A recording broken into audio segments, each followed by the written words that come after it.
ஜாதகத்தையும் பொருத்தி பார்க்க சொன்னாங்க. அந்த 3 ஜோதிடர்களும் நல்ல பொருத்தமா இருக்கு, பிரமாதமா இருக்கு. 6 மாசத்துக்கு பிறகு கல்யாணம் பிரமாதமான முறையில மிகச்சிறப்பாக. பல விஐபிகள், பல திரையுலக பிரமுகர்கள், பொலிட்டீஷியன்ஸு எல்லாரும் வந்தாங்க. கல்யாணம் முடிஞ்சது. கல்யாணம் முடிஞ்சு வீட்டுக்கு வந்துட்டாங்க. வந்த பிறகு ஆஸ்பத்திரியில இருந்து ஒரு அவசர செய்தி வந்தது. என்னன்னா, ஜோதிடர் நம்பிராஜா கண்ணை முடிச்சிட்டாரு அப்படின்னு செய்தி வந்தோடனே உடனடியா ஓடோடி போனாரு காளிமுத்து. பார்த்தோன்னா அவர் திருப்தி, அவர் கண்ணு முடிச்சு நல்லா இருக்காரு. அப்புறம் சாந்தி முகூர்த்தம் ஏற்பாடு பண்ணிட்டீங்களா? இல்ல சாமி. நீ அதே சமயத்துல போனா வந்தா ஜோசியரை பார்த்து ஷாக் ஆனா.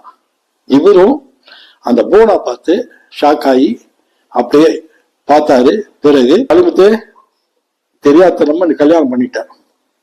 அந்த பொண்ணோட ஜாதகம் ராஜ ஜாதகம் தான்.